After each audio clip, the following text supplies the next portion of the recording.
Hi, I'm Magda. I am a farmer. This is my 5th year farming and my first year farming on what is kind of considered our own land, but we are renting. And this is Scrap Farm, the newsletter / podcast where I document starting a farm and all of the intricacies and problems that come with it. This episode is called Dandelion Wine because I'm being funny, and also because I quite recently finished reading Dandelion Wine. If this is read and not heard, they are spelt different, by Ray Bradbury. So when I first started Dandelion Wine, it was in April, and it had this delicious, the book has this delicious sense of summer, of bottling beautiful, glorious, sunshiny days. And I was like, this is so good. The farm, we are starting a farm, was, we were getting stuff going. We were still waiting to till the ground, and we were buying seeds and stuff. And then I finished the book Dandelion Wine in May, and the vibes were disastrous. Not to spoil the book, but it's about a child realizing that everyone dies and that summer is over. And I did not need to hear that in early May, where we still haven't planted anything in the ground and the irrigation is causing more problems than I'll go into them later. But basically, it was a great book for April and a shit book for May. And it really put me in this weird mindset of feeling like I was behind this season, which, if anyone has ever started a small business, you're going to feel behind no matter what you do, even if you're doing well. But actually, I think we are quite behind, and that's fine. But I had this feeling as it coincided with all the dandelions springing up, all their bright yellow blossoms covering the ground everywhere as we drove out to water all our seedlings, or went to go help harvest at the farm that we had been working at last year. I had this feeling of endless, boundless possibility, and then all the dandelions shifted from yellow to white. And one of my favourite things to do at this time of year is to make dandelion jam, which involves yellow dandelion flowers, obviously not the puffy white, less delicious ones. And I had this moment where I was like, the whole season has passed me by.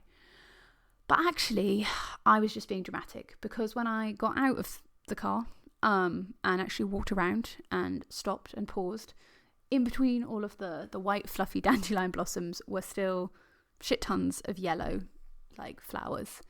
And I have managed to harvest the prerequisite 365 flowers that are needed for my very specific dandelion jam recipe. And I've made dandelion jam, and it's fine. And it was fine. It was a little later than I did it last year, but it was all okay. And the season has not started yet.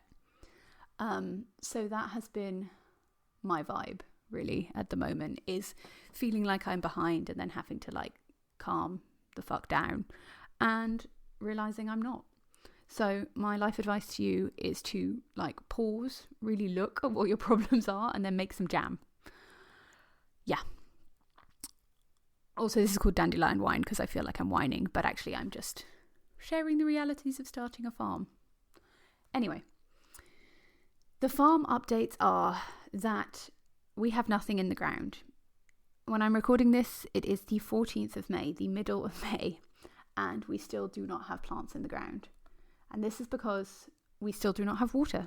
So the pipe that we were waiting on we need 300 feet of PVC pipe to keep the water food grade safe, so that we can water our plants, but also so that we can wash our vegetables.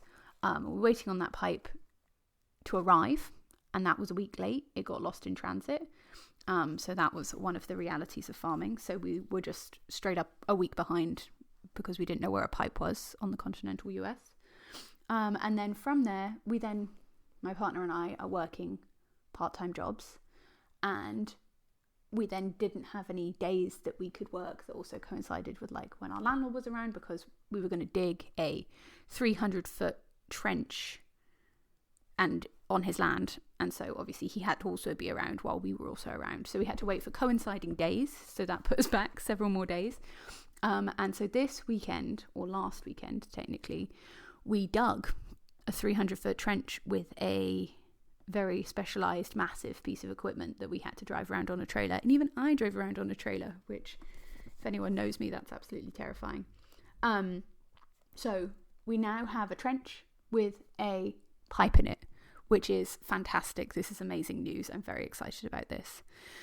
This pipe will allow us to irrigate the fields that we have been preparing. So we have got blocks ready for planting. Like, they're beautiful, they're pristine, but we don't have any water for them. And it has been a rainy May, but it's also, for some of our things, we don't want to like put some lettuce in the ground and then just pray for rain while we don't know when we can irrigate it.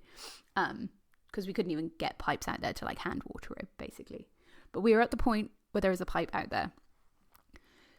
And now another problem has arisen, because why would we want things to be easy?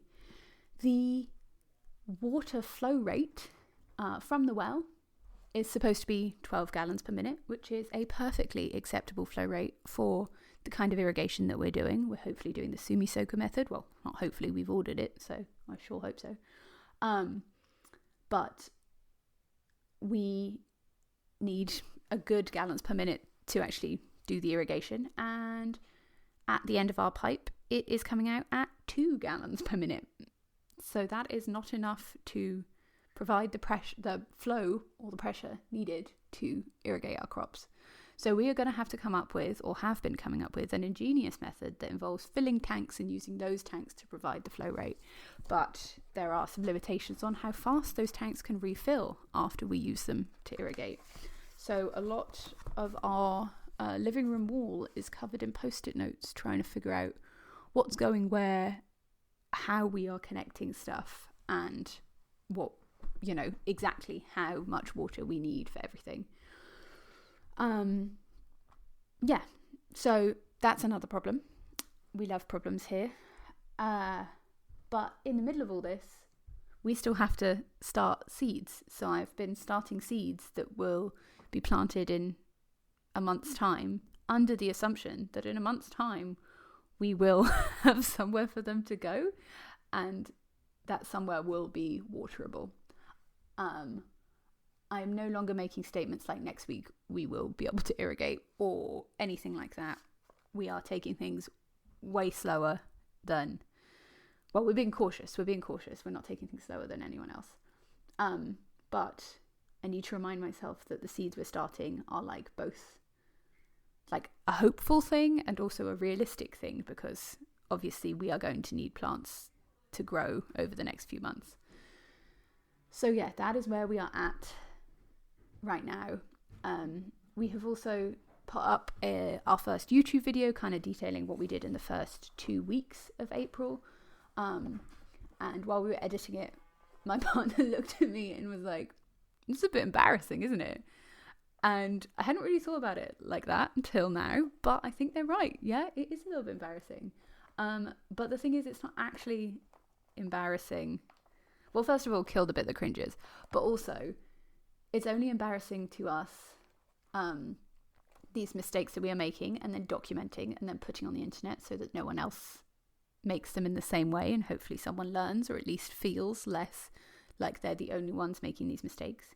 But to us, people who have farmed on working farms for the past 4 years and have had a lot of guidance and advice on what mistakes not to make, we have still made some mistakes.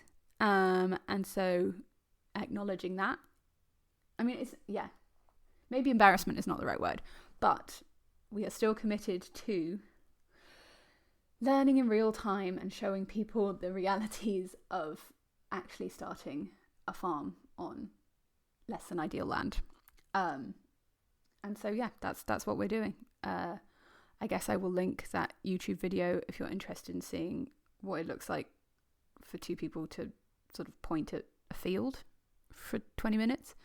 Hopefully we have another one in the works. We're like going to try and release every like couple of weeks just to like keep our friends and family updated with what we're doing. But yeah, so this is the vibe. The vibe is that things are fine, even if they don't feel fine. That problems can be solved, and that if you just look a little closer, there is a lot of really good stuff going on. And I'm sure you could make allusions to that politically, but also there's a lot of bad stuff going on and we're all freaking out. Yeah, I'm probably going to have to re-record this because this is long, rambling, and all over the shop, but it was good to get my ideas out in the open, and they sound funky fish and crisp, I'm sure, because I'm using a cunty little podcasting mic. Okay, I'm going to stop talking now. I'm done. I'm over it. I'm going to my paying job because I still have to do one of those as well. Okay, bye.